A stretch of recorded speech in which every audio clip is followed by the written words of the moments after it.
Black to Campbell. Campbell on the outside and try time to the skipper. Tyler Campbell. Cut pass out to Stoward. Right foot, left foot, try.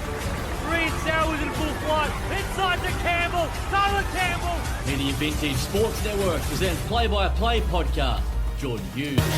Alrighty, welcome in Play-by-Play podcast. It's been a while, but the three of us are back together in the normal studio talking about plenty of rugby. And boys, there is so much to get into. Jordan Hughes with you alongside Tyler Campbell and Jordan Lanack. Firstly, great to see you both. First time since the watch along on YouTube, which was a success, I would say. Yeah, huge success. Sorry, mate. I just want to say I do miss that setup. Yeah, it was a good camp. It was nice. pretty cool. It's slightly a bit of a downgrade here, isn't it? No, it's just humble roots. Yeah. Humble roots. Yeah, facts. Couches went musty. I want to give you a taste of what's to come, boys. You know what I mean? No, it was good. I really enjoyed it. I think it was a bit of a contrast to sort of this. Like this, there's nothing wrong with this. I'm not slating this, but like a full studio setup. Like the guys that set it up were unbelievable. Everything was looked after really well. It was organised good. It was just a really fun experience. Really good for Geordie's autism. I saw him stemming a few times, but too many screams for his liking. Yeah. A couple of just releasing it, but you know. You did well, both of you. I was very impressed. Some good guests too. It's not often you get to talk to Will Ganny and Lottie DeKiri. And I thought Lottie was big, eh? Yeah, he was unreal. yeah, it was good fun. And obviously Willie G. What I loved, like his ability to sort of be a jokester, but then turn it on when we needed a sort of serious answer. It sort of show what sort of character he is, though, eh? Yeah. And Media trained. Very much so. Yeah. one thing I will say, I think it's a great pickup for Kanetsu as a sort of skills coach, having him back in that coaching role. Huge. Just listening to him, the way he spoke and the way he sort of assessed rugby, I think that's a great pickup for him. I think that's probably the next progression in his career, and hopefully we can eventually get him back onto Australian shores and maybe back with the Reds coaching in a backs role or something along those lines. You'd love to see it. Boys, we'll get into, obviously, what's been on the weekend. Plenty of discussion. But before we get into that, QPR, good win on the weekend. You got there in the end. Wet conditions again. Yeah, it was very wet. So we were literally just about to walk out of the sheds for warm-up, and then someone sort of yelled in that second grade had just been canned because of the lightning. So we were kind of up in the air a bit as to what was going on. And I think the end of it, we got told we were allowed to start warming up at 2:50 for a 3:05 kickoff. So we had 15 minutes to get out, warm up, get back off, and then back onto the field. So obviously came off the bench, so I had a bit of an easier start to it. But I think the boys that started, like they just we sort of dealt with the adversity really well, and that was kind of a big point in sort of those initial chats in the warm up that we weren't going to let the weather and the disruptions be an excuse to our performance. And it wasn't pretty by any means, but yeah, we sort of gritted it out. TC, the human pinball machine, mate, bouncing out a couple. It wasn't good for Uncle's legs. The small warm-up, I honestly felt like I was running out there. And Did you play full 80 too? Full 80, yeah. mate. Shit. But no, it was a tough one to sort of get going as well. Obviously, you normally have that time to sort of, once you finish warm-up, you walk into the sheds, a few boys do their prayers. Sometimes you have some music going. You sort of have that chance to sort of mentally prepare before you go out there. Kind of didn't get that. We sort of finished warm-up at 3:02. Into a huddle and ran out on the field, which was a bit of a... It's like under 10s days, Yeah. Not even back into the sheds. I think we huddled under one of the pop-up marquees and just jerseys on quickly and straight out. So yeah, it was a bit of adversity there, but I thought the boys responded well. We obviously didn't start well either.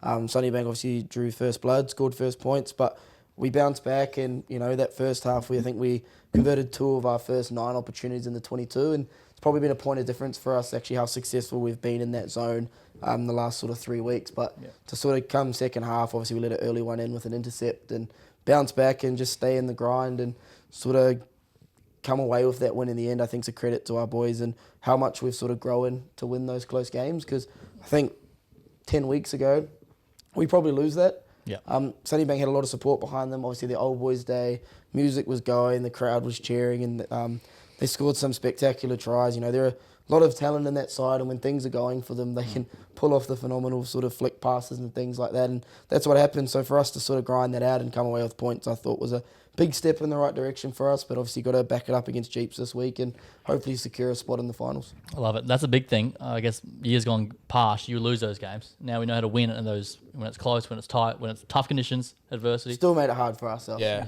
Should have been a lot easier once we scored that final try, but I think we had a kick out in the fall. We gave away a penalty, but we sort of, that last 3 minutes, I think we sort of flicked the switch, disciplined, got the turnover we needed, and then just were able to sort of pick and drive and wind down that clock, and Geordie threw a beautiful pass, then it was kicked into touch. Lovely. Well done. We'll get into that a bit later as well. But, boy, let's talk about the Australian Wallabies. 26, the British and Irish Lions, 29. The MCG, 90,000 plus boys in attendance. It was obviously an absolute spectacle. Hell of a game. Before we get into, obviously, the major discussion, as a spectacle, how good? Outstanding. Yeah, I think to have a crowd that big for rugby is a real turning point for Australian rugby. And obviously as we said, it's kind of once in a 12-year thing down here, but it just goes to show that if we get the right sort of information out to people that are keen to watch footy, and obviously the Lions supporters had a big percentage of that attendance. But even then, you take away that, like that's still 50,000 Australians. Yeah, there, exactly. Awesome. And it wasn't in a rugby state. Yeah, it's unreal. Yeah.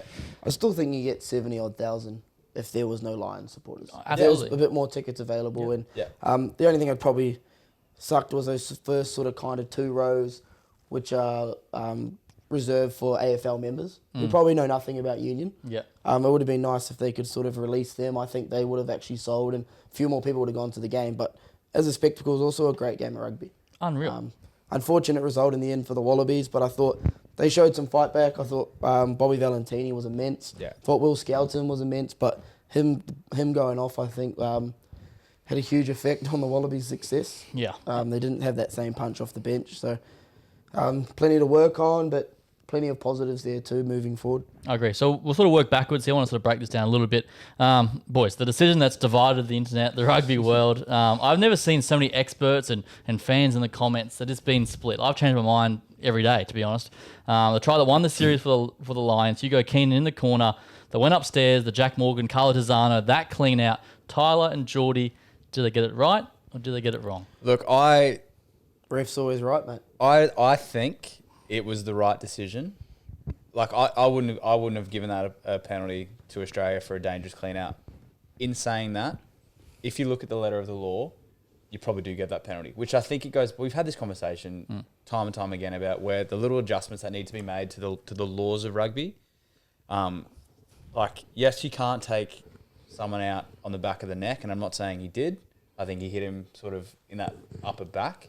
But either way, as a jackler, you put yourself in that position, and that's like, as Tyler was saying just before off air, if he gets hands on ball and he comes away with it, that's a penalty to Australia. Like there's no other option for that clean out to be anything other than exactly what it was. If you try and find an angle to sort of not target the neck that everyone's sort of blown up about, you probably get done for a side entry because you're just going to hit him on the side, and he's a big body, and you've got to just move him sort of laterally. Like there's no other way for him to get around it. So, yeah, I think play on. I think it was a great clean out, good effort over the ball. I think the carry on post clean out was a bit much. He's out this week. Yeah, though. he is. I think he's hurt. So yeah, whatever happens, but yeah.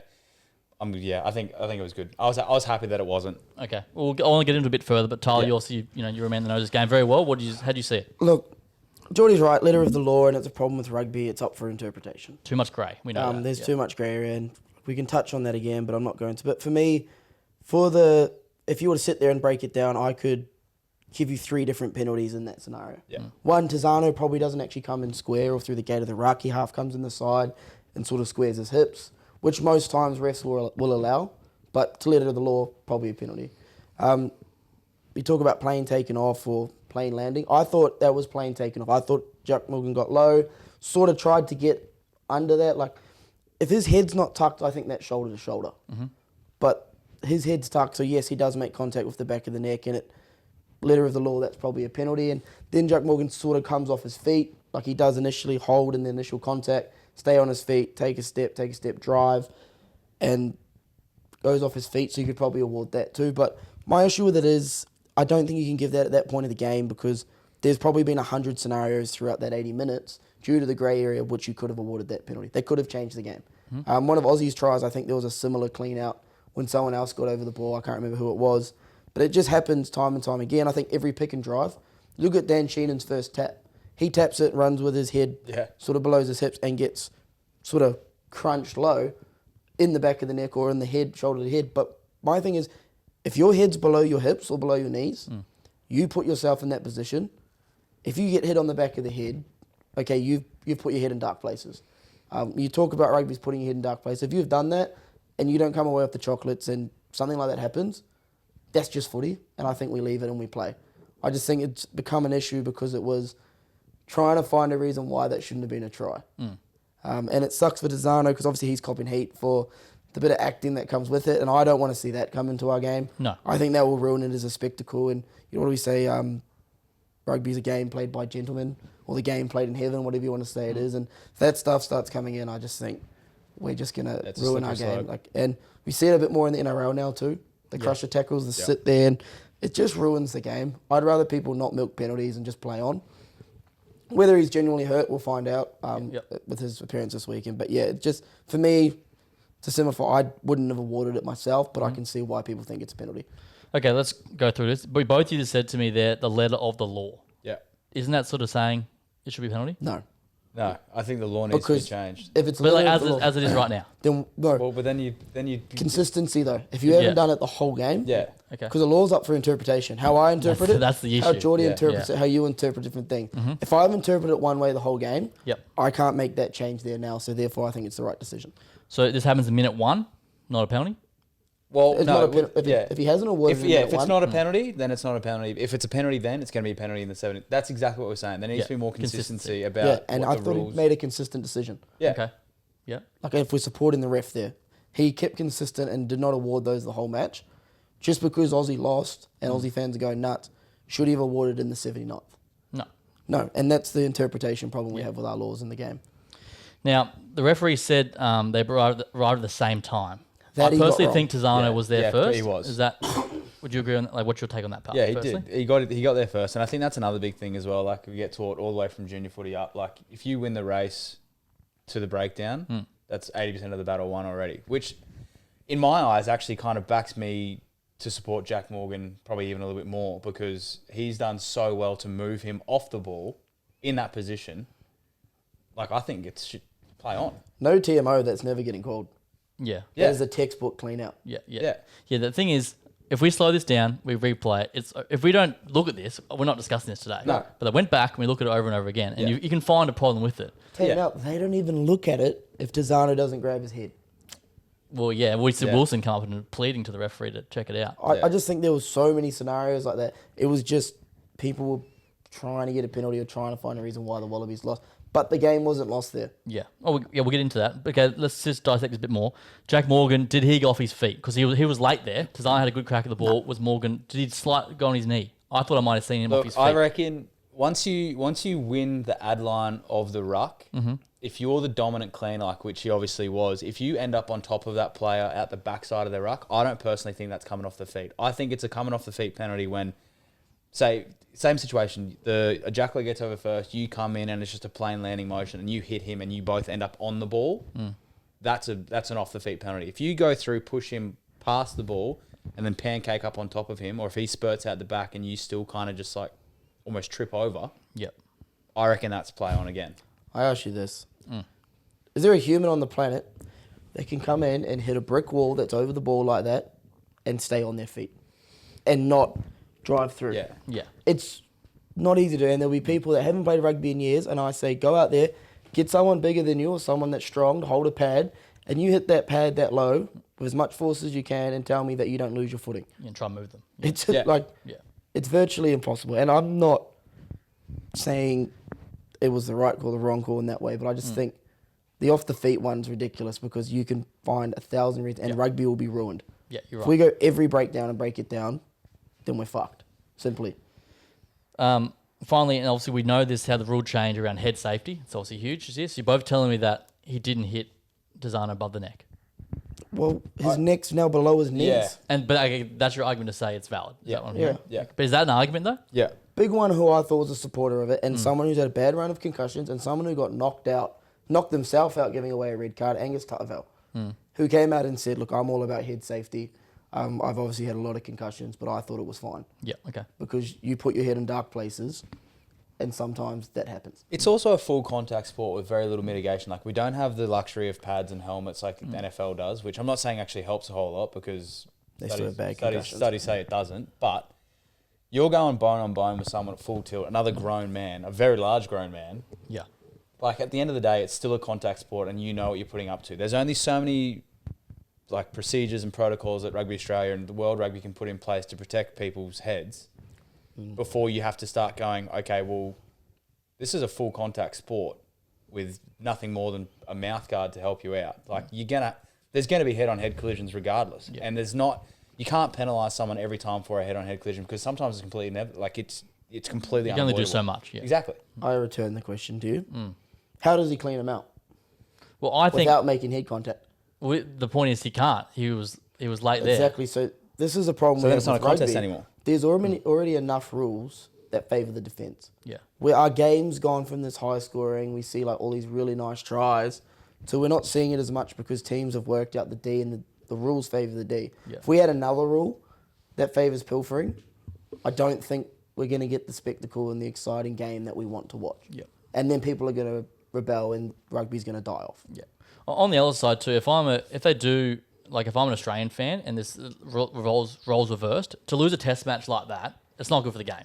No. Regardless of what side you're on. You know what I mean? Go to Timo, it's just heartbreaking on both sides. So there's too much grey, but how do we fix it? How do we stop this happening? Because we're talking about this first 20 minutes of the pod. We don't instead of the care. game. Yeah, leave it on the field. Yeah. Here's the thing, it's a collision. You put your head below your knees Yeah. or below your hips, you take the consequences. Yeah, okay. Because I feel like if you run like that, they don't often call head-on shoulder contact. True. They let it go. Yeah. So if you're going to do it in a pilfer, you want to take that risk of getting the ball for your team, then you take the risk of being cleaned out like that. Yeah. Because he didn't tuck his arm. If he did this and did Yeah, like the that's different. shoulder charge where he tuck your arm, Yeah. full different scenario. That's a penalty every day of the week.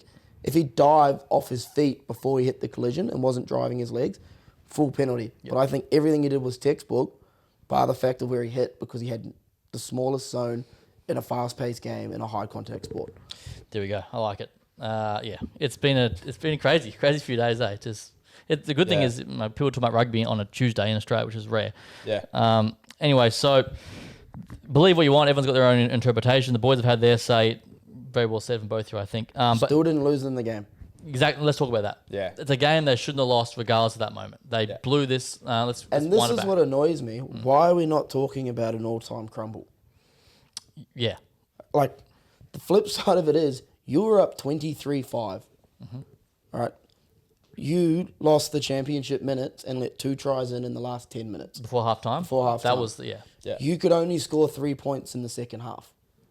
Your bench came on, didn't bring impact, and gave away thousands of scrum penalties in good zones of the field. Like, those are the reasons you lost the game. correct. Like, I just don't think we're talking enough about. I don't think Australian rugby commentators are talking about that enough. The Lions come back. Like Yeah. that's Yeah. elite. But they're not talking about Australia still not knowing how to win. I know that's hard to hear for most Wallabies fans, but they've done it a few times over the last couple of years where they've gone ahead, playing good footy, and they've let teams back into the game through either ill discipline, not having impact off their bench. And it's like, those are the areas we should be talking about and addressing and how we can get better there, Yep. rather than complaining about a penalty in the 79th minute. A grey area technicality. Yeah. Do you reckon they were playing to secure that lead and they sort of stopped attacking, stopped playing like they did in that first half? Did they go back in their shell a little bit? I just don't think they got any clean ball after that. The Lions came out fired up and they sort of looked like they were in a bit of coast mode and made too many errors. Like they make that line break and they chuck to Suoli'i and he gets smoked by Tom Curry and knocks the ball on. Yeah. Massive moment. Yeah. Huge moment from Tom Curry. Yeah. He holds that. They might score the next phase. Or if they pick you looked Or if at he the gets a kick pass space away, or the pass over the top, Mate, it's yeah. a try, that's game over. Yep. But they just lost those little moments, and those are the moments they need to learn to win in order to win games. Spot on. That burn try down the edge, the defence there was very poor from the Australians. Obviously, this is all said within context, but it was. I think after their last try, they switched off for the remainder of the half. Yeah. Yeah. They didn't go in with the mentality that, okay, exit well, back RD, do not let these pricks back into the game. And I think they did that a few times. I remember the first 3 points they scored, Finn Russell runs to halfway, kicks it 5 metres from the try line, they put themselves back under pressure. Yeah, Wallabies. Like, there's caught so nothing. many moments like that they just lost. Let's talk about the midfield a little bit. Len Nikitau and Joseph Suoli, plenty of good, but there was some struggles defensively, I thought. How do you see it, Tyler, being a man? I thought Suoli'i was poor defensively. Not to put him on the spot or call him out, but I think he got a couple of times missed the jump with line speed and got stuck in between, and then was sort of backtracking. We seen the one was at Kinghorn, just went and ran around him. saw the one we got turned inside out. I actually would like them to swap the two.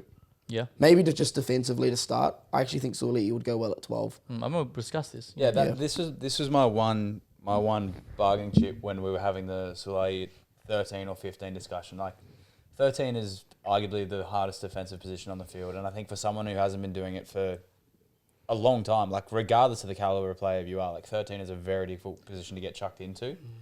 Like you just need some teething time to sort of grow into that, and I think if you're coming up against the Lions, which in my opinion is the best team in the world, I reckon South Africa and New Zealand do them. like you're gonna get found out, and I Yeah. think he did. Like there's little moments that maybe someone who doesn't watch rugby like as much or knows too much about it, you probably wouldn't recognise it. But for people who understand the ins and outs of rugby and sort of defensive patterns and systems, like it was pretty obvious that he was a bit in two minds and didn't really know where was like what was going on. Whether I'm not saying he doesn't know, but I think there was a few times where he was just a bit unsure, was a bit clocked off. I also think, after watching it, he's a good front-on tackler Yeah. and good when he makes a jam, but not good when he's in space. Yeah, okay. So I think defending him at 12 and defending Len, who's been proven as a great defensive 13, could fix those troubles just straight off the bat. Yep. What about the idea of Paisami, Ikitau and Suli on a wing? Does that interest you at all? Nah. No, I don't like it. I love Hunter. I think he played well in that Reds game, but I think they got to persist with what they got. Yep. They may have to do that because I don't know if Corey Toole's ready for this occasion. Yeah, obviously Potter's gone. Potter's out. Peach might be the other one. Yeah, Peach Dalgunu. doesn't. Dalgunu's got concussion. He's back up here. He was at the Sunnybank game on the weekend. There you go. I think you'd lose more by putting Joseph on a wing than you would gain by bringing in. We see him when you get the Hunter ball, into how centres. dangerous he is. Yeah, but like, does he have the know-how to go looking for work off that wing, or is he just kind of sit like a traditional rugby league winger where they just kind of have a carry up at the start of the set and duck back off to their wing and wait for something to come to them? Yep. I'll come to you, Geordie. The halves pairing, Gordon and Tommy Liner. Much improved for Gordon. What'd you make of Liner? Talk me through it. Yeah, I think Jake Gordon, for me, he was probably one of the standouts of that game. I think he controlled it really well. Obviously, they had a bit of a crumble, but I think he was really solid. And I think for anyone who still maybe had a bit of doubt, especially in the Jake Gordon Tate conversation, I think that really cemented him in there. Tommy Lyon, I think, I think he went well. I think he's still got a long way to go. Like whether he's still the right, well, it's too late now. But whether He is the right. That's all they got. yeah, like we're just gonna have to persist with it. And I don't think he's not fit for that sort of stage. I think he is, and he definitely has moments where he shines. But I think again, a 10, being a young 10, it's quite easy to sort of get a bit razzled. It's time in the saddle. Yeah, you just need time to sort of grow into it. And like I think he's a really, really good player, and I think he's going to grow into something really special. But I think at the moment, in this sort of level, maybe not there yet. But at the same time, we're kind of running on slim pickings at the moment. So I thought he looked better when his pack was going forward. yeah, When they're going backwards, he obviously struggled, and that's what you expect from a young 10. yeah. I think Tate having to play wing was a big loss. I think when he got to that 60 mark and they needed an injection of pace around the ruck and getting those forwards who aren't necessarily dominant carriers, but Tate can sort of get them going with his running game, I think would have helped a lot. But obviously on the wing didn't help. He did pretty I good. thought he did pretty well, Yeah. actually. Oh, no, though, he I did mean. great out But there. not ideal, Don't get me yes. wrong, not No. ideal. I think his best impact in that game would have been moving into 9. Yeah. I was very surprised they didn't move Tom Wright out there and put Ben Donaldson at Well, yeah, I was fullback. going to ask you that. What's Joe Schmidt's thinking there? Well, look, originally I was like, what is he doing? And I was proven wrong because I thought Tate was great out there. Yeah. Yeah. I did think he was a little bit passive defensively. Ball in hand, outstanding. Defensively looked a little bit out of sorts, but Understandable. understandable. What do you expect? He's also giving up probably 30 kilos on Tommy Freeman. 100%. Yeah. So again, and I think plenty of height. This is the risk that you run when you run a 6-2 split on the bench. Like, you kind of always need a specialist 9 as a reserve regardless. Do you then pick a 10-15 coverage, or do you back someone who can go centres wing? I'm kind of more. I was always a big fan of having like a 9-10 on the bench and then just reshuffling if needed.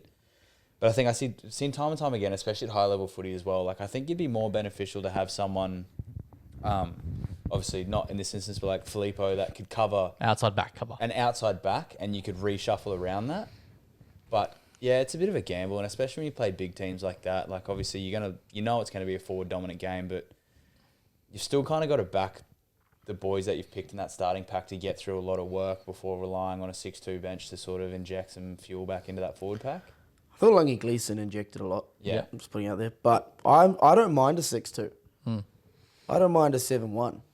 It's just so, like, the one time we do it, we lose a wing in the first 20. Like, Issue is if you're going to do it, you have to have versatility on Yeah, your bench. yeah, that's what Jordy's saying, yeah. Like, they didn't. No. Like, Dono plays 10, maybe 15. Tate only plays 9. But South Africa do it. They got Quagga Smith. He can play 6. He can play 7. He can play 8. 7 specialist. He can play on the wing. Yeah. He can play on the midfield if you need. Like, Yeah. you need that type of guy if you're going to take that risk. Yeah. Once the other one, we've seen it with the other one. He plays in the midfield. Yeah, he jumped in at flanker. He came on at 6 because that's what how Russie's changing the game. Yeah. And you can do that if you've got a big enough midfielder that can go on the side of the scrum. So Australia, I understood the tactic. They wanted to match them physically, but it obviously backfired, and the rugby gods didn't bless them. But I don't hate the idea of a 6-2. It's finding the right mix. Yep. I Who felt can bad. you add to that to Well, yeah, have that gotta find versatility? that. You're right. I thought Potter was good too. He was going really well until obviously did the hammy. Yeah. Valentini, Skelton, Immense. Yeah, talking massive. points. Obviously, we lost them a bit too soon in the game. I think that hurt us. They a bit. both would have been on restricted minutes. Yeah, for sure. Coming off injury. I think we'll see more minutes out of them this week. But I thought Lungy Gleeson brought a massive impact. Yeah. I thought he was great. So, How good was Skelton when he was just standing over Mara Atoje? Oh, He looks yeah. small. big man. He is He's massive. huge. Yeah, I sort of gave away the penalty, but it was a good sort of like come here moment. Yeah. You know what I don't like? That he's not going to be around for the rugby championship. So by is all he reports. gone straight back now? That's what I'm hearing. Right. And I think that's a big loss because Oh, I think mate. he brought a lot of mongrel to that pack. Yeah. And someone that if they want to genuinely win a Bledisloe, You need him. Yeah, you need some And he And he massive brings leadership. He physicality. brings respect. He brings time playing games for all. he brings 140 kilos to your scrum. Yeah. Yeah. Huge. He can do whatever he wants. That big. Let's touch on the Lions quickly. Obviously, amazing comeback. They were down and out early on, but they just stayed in the fight. I thought they were poor. When they scored those, well, I reckon when they were in the half time, scoring those 2 tries, they'd have been, oh yeah, sweet. Let's get some ball here, some multi-phase attack, we're on. But But I they- thought that was of Australia's mistakes and Australia's Yeah. discipline. Like, I don't think the Lions were great. I thought that was one of their worst performances. They just were able to sneak away off the win when it mattered. Like, the last 10, I thought they were good. I thought Owen Farrell actually calmed them down Yeah. and showed while he was there. I think on the flip side of that, they definitely weren't firing, but I also can't remember a Lions tour where they've been this depleted from squad numbers. Like, they have been getting pumped. Like, they've called in 8 blokes, I don't know. yeah. And they're not calling in seasoned veterans as well. Like a good mate of mine, Gregor Brown, who's only just kind of come through the Scotland ranks. Like, great footy player, but he's still a young guy and he's not seasoned by any means. And it's an unbelievable experience for him to get called up, and probably a big vote of confidence from those coaches. That's where they see him at. But they're pulling in boys from all over. Well, shows the depth, and they find a way to get it done. I guess. But, exactly. Yeah, all class, but hell of a game, boys. Great game to watch. yeah, it was. I enjoyed it. It was a good spectacle. Any other talking points from it you want to touch on? Obviously, it's just sad for the game because we know the decider would have been unreal for the game in this country and then as a coach. To say in this country, I don't think it's sad for the game. I think it's good for the game they didn't make that call at the end. Yeah. Because I think the backlash about how the game's going soft will be bigger than Australia losing the game. Yeah, true. So I think for the game as a whole, Yeah, that's a That's good fine. narrative. Yeah. game in Australia where personally we all want to see the growth and see things like that, it probably wasn't ideal. But good to see Aussie fight back. Yeah. Love to see it. There we go. There's a bit of chat around the MCG where that should be a World Cup final destination. 100%. But That has to be. It's not, though. They're going to go Accor Stadium, Sydney, 80,000. Oh, that's not too bad. The only thing is the MCG is the circle. Yeah, I was Yeah, gonna that's say that. I'm not a big fan of playing rugby games at cricket grounds. I hate watching purely for too, that. yeah. As a player, both Tyler and I have played on our fair share of cricket pitches that have been converted into footy fields. And The middle of the field's great. yeah. But in a big stadium like that, even though there was nearly 100,000 people there, they still would have felt like the fans were quite a way away from the field. Yep. When you play it somewhere like Accor or Suncorp or even Ballymore, any of those big rugby or soccer specific stadiums, like the crowd is right on top of you and it really adds to the atmosphere. Yeah. You sold me. World Cup final at Ballymore. Yeah, that I'm would sold. That would be elite. Jesus, Bring yeah. the hill back. Would be nice. There we go. So, hell of a game, great spectacle. But there's one more game to go, boys. Let's talk about it before we move on. Australia $3.30. The Lions $1.33. The Lions 8.5. Do they respond? What change do they make? Can they win this? How does it happen? Tyler. The only thing I think they've got going for them, because I thought the Lions were very poor, Yeah. but they've got nothing to play for anymore. They're probably just wrapping up their celebrations now. I think they've been on the piss the last 3-4 days. Yeah, they Typical had till touring Tuesday team. off, yeah. Yeah. Us today. Yeah. I'm a mathematician. My bad. I think that's where Wallabies look good. Yeah. But also the Lions are going to be on the piss. They're probably going to be the closest they've ever been as a team after these 3 days. And sometimes you play better. As you Sometimes you play better. I've Yeah. done it where we won a shield, pissed up for 2 days and defended it 2 days later. Yeah. Um, Yeah. We I can't think- go through yeah. nil. Jeez. See, I'm gonna back TC on that one. I think the Lions are gonna celebrate. Obviously, they have been. They're gonna be closer to the crew, but I also think there's enough people in that setup that are gonna have that hard conversation and go, "Look, boys, that was not up to standard." Like, I still think they're gonna get a bit of a rev, and I think they're gonna come out absolutely firing. They haven't won last time they won a 3-0 whitewash was 1904, and it was in Australia you know what else? I would be fired up as a player, as a Lions and player. I'm not going to say what I'm thinking 100%. about all the whinging Yeah, for sure. and all the comments. Yeah. And I would be in there with I'm going to say FTC. I'm not going to swear on the podcast, but Yeah. if you can see what I'm saying. Yeah. You want to come out and put 50 on these blokes. wouldn't Yeah, you? I'll be going, these crybaby, like, it would fire me up to the point where I would want to go out and destroy them this weekend. Yeah. Yeah, it's a fair Like, I chance. just feel like both sides actually do have something to play for. And Yeah. I reckon there's going to be a lot more niggle. Yeah. There's going to be a lot more fighting in this game. There's going to be cheap shots off the ball, and there's going to be a lot of lip. Plenty. Yeah, that's good. Yeah, it's gonna be a good game. I think this is gonna be the best game of the series. Still going to be 80,000 people there. It's still going to be unreal Oh spectacle. yeah, the vibes So, will be unbelievable. I don't know what I'm going, though. I can't work out what I'm going to pick. Let's just go. What team change do you anticipate? I guess maybe for the Wallabies, but Lions as well. I think Peach comes in on the wing. Yep. I think they'll just keep really similar to what they've got. Alatoa apparently out. Yep. What does that mean? I hope Nongor gets a crack. It's either him or Taniela that starts. Yeah. Tom Robinson, I don't think he can start. His scrumming was so poor on the weekend. Like, saying scrumming isn't the best at times. He's still obviously developing. He's a 24-year-old prop. He hasn't even learned to scrum yet, if you talk to most old props. In Scrumland, yeah. I think they've got to give him a go. He hasn't played the Lions yet, and I think that's how you send a guy overseas that just goes middle finger up and leaves if you don't let him play any of the Lions games. So I think he gets a go. Because Tuvo's played against them twice. Yeah. I think Zane will start. Really? Okay. Nice. I hope. And I think Yeah, it'll be Taniela will massive be for on him. the bench. Yeah. I hope so. I like it. I reckon BPA might come in. True. Actually, no, Parecki was good. Yeah. So Parecki will stay. Slips will stay. Yeah. I reckon Angus Bell's on the hot block. Whether they bite the bullet and just let Aiden Ross in there. That's why he got called in. Yeah. Yeah, I think Angus Ross, you throw me off. Angus Bell, scrumming was also poor. And I don't think we've seen the form we've seen from him in the last couple of years with his running game. I don't know if you feel the same way about that. Yeah. He's like, because spring tour last year was really impressive and he's sort of fallen off a little bit. Skelton still starts. Frost still starts. Valentini, Fraser, Harry Wilson, they keep that. I think they keep Jake Gordon. I think they keep the same back line by Peach goes in. Okay. Anything else? I would love to see Luke Hahn on the bench, There's been plenty of chat about him, hasn't there? but he's not even in the squad. Yeah. So you won't. Like, I don't think Jeremy Williams brought anything off that bench on the weekend. He's just not as like chunky and thick as like Good a footballer. Luca. Yeah. Yeah. But I don't think he suits the style of game they need to play to beat the Lions. Correct. Yeah. Any thoughts on the Lions' point of view? Or do they sort of go? I think it'd be really interesting to see. I know we've just said they want to come out. Like, I would assume they're going to come out and have a point to prove, even though they've just won the series. But it would also be interesting to see, now that they have secured the win, Do they give someone a do go? they give some of the other boys who haven't? Does yet- Sione start? Does he come back in? Is he still injured? I reckon Owen Farrell starts at 12. Yeah. Yeah. I sort of. Bold prediction. That would be funny. I sort of as. pay that. Yeah. Yeah, that would be my only spanner in the works if they decide to go. Okay, we've secured it. We've had our fun. Let's give as many boys who haven't know had what? big test minutes. Middle finger up, they start Jack Morgan. Yeah. That would be Those would be unbelievable. my two random Yeah. picks I think they'll make.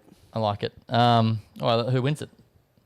Lions. Obviously, haven't seen teams, but I'm going to go Lions. Tyler, Yeah. I'm going to go Lions, but Aussie to cover the line.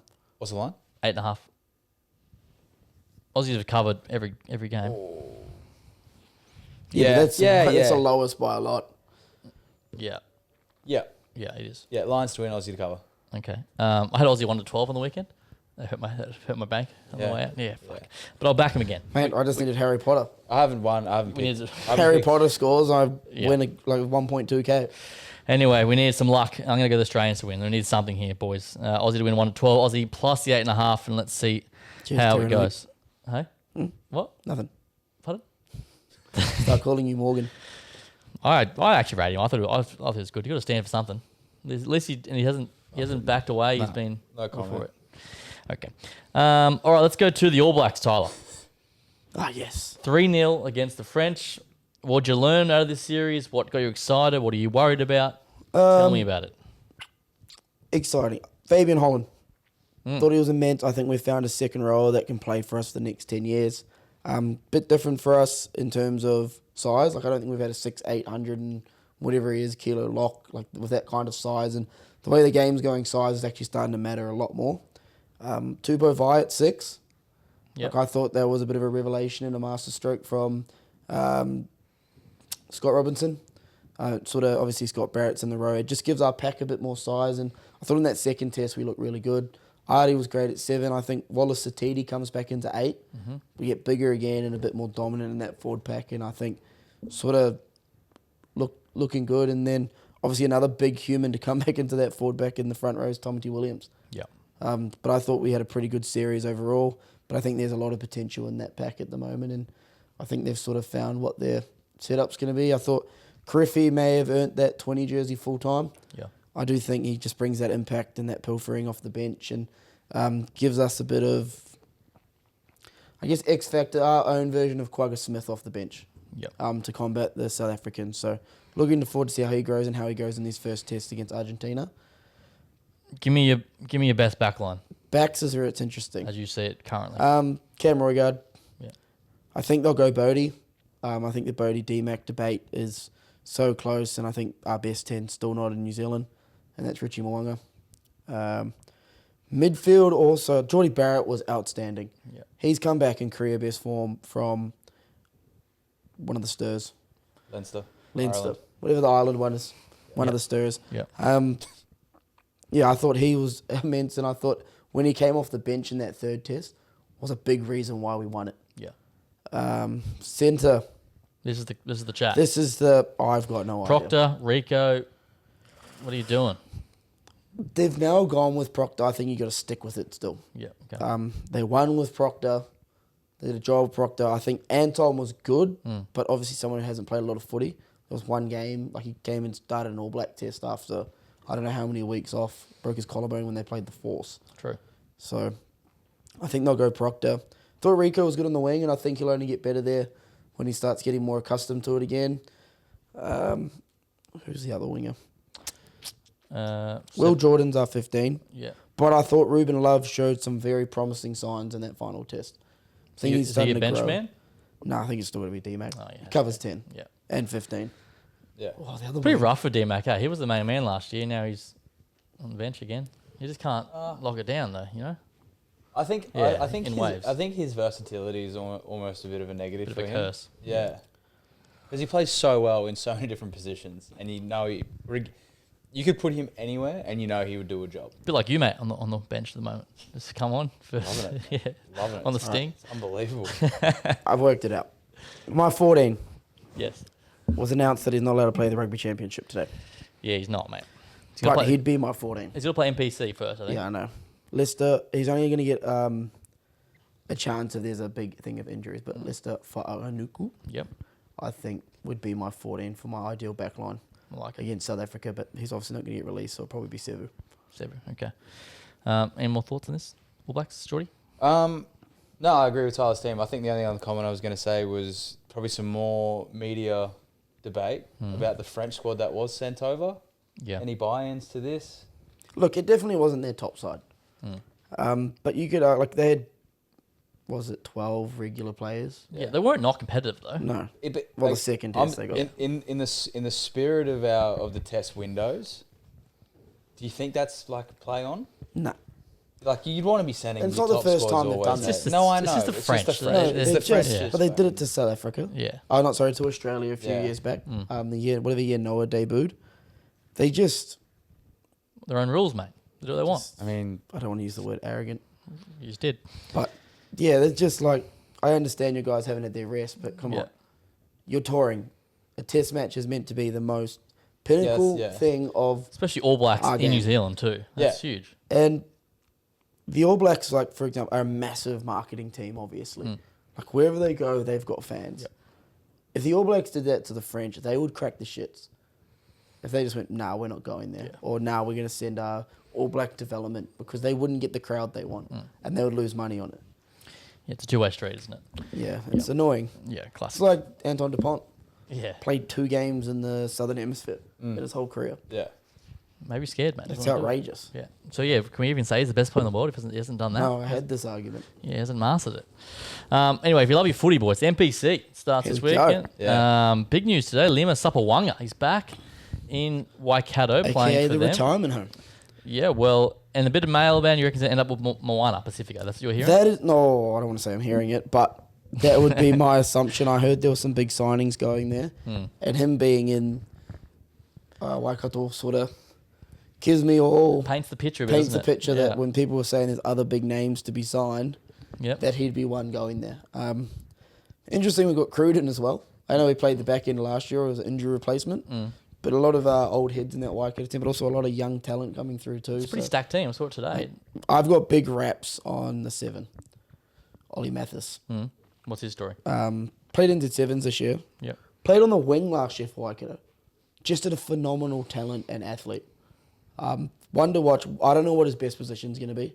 I don't think anyone knows. He plays for my club back home as well, the uni club in Hamilton.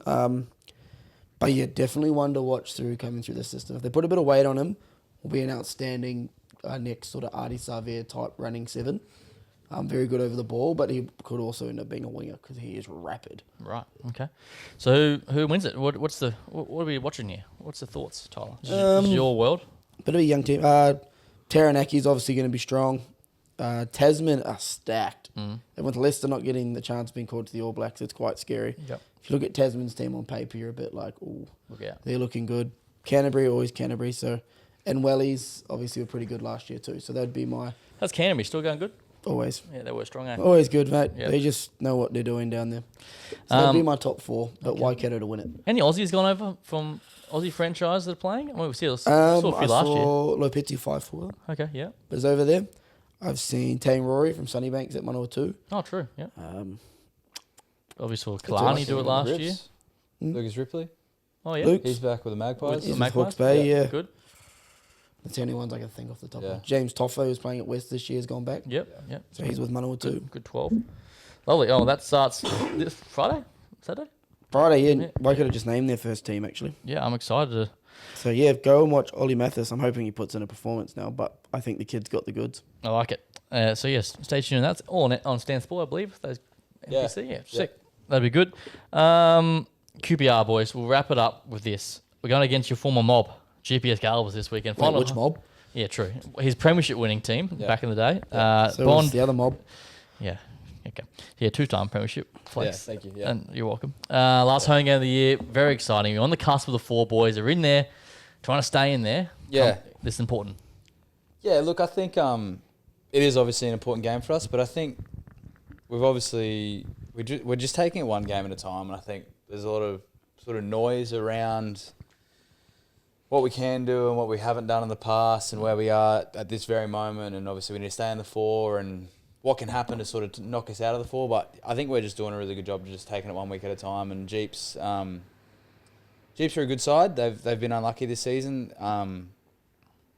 Yeah, I think we've probably embraced a bit of an internal culture the last sort of few months where normally we've been known to just be the coasties, like just the sort of soft coasties. We play a bit of razzle footy, we enjoy dry weather footy, rah rah rah. But I think we've kind of knuckled down and really sort of adopted that blue collar culture, like just doing the sort of The tough stuff. the shitty work. And like on the weekend, those last couple of minutes was kind of the epitome of that. Like it was not pretty at all, but boys were just getting stuck in. So yeah, I think if we just sort of we hang on to that mindset, don't get too big for our own boots, and just take it 1 week at a time, I think we'll be fine. To be honest, It's good. It's exciting. Tom? Yeah, I think we got to look at the challenge at hand first. Yeah. Obviously, our goal is to be playing finals footy now. That we're sort of in that framework, and we're a win away from it. But Jeeps is a challenge in itself. You know, big pack. I think the weather's meant to be wet again this weekend by all accounts.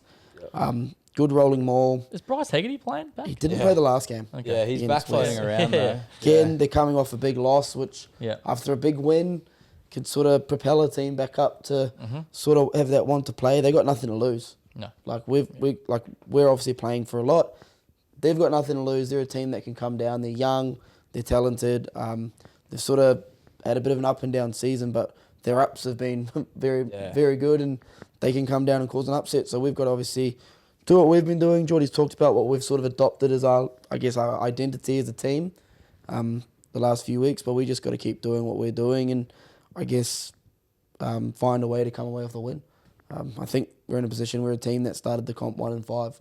I don't think anyone would have saw us where we are right now, and we've got to respect that and look at what we've done well and I guess build from that and keep pushing to sort of get the results we want and the results we need. I like it. Well said, boys. Before we wrap up, I think it's seen on social. I think it's caught your eye. I guess not necessarily in the rugby world, outside. I saw Donald Trump cheating on the golf course. So his caddy's dropping balls for him. Bit of that. He's been doing that for years. Oh, though, mate, so, crazy. No, one thing I do want to talk about, rugby related, is Scotland touring Fiji again. Yes, next year. Yeah. There's been a lot of heat that kind of Australia and New Zealand and some of the bigger rugby nations tend to kind of avoid sort of Fiji and Samoa and Tonga to do their tours, but Scotland have been sort of pretty regularly coming down and making the trip, and I think they really enjoy it. And talking to some of the boys in Scotland camp, like they enjoy the trip, something different, obviously a completely different culture for them and a bit of a weather shock.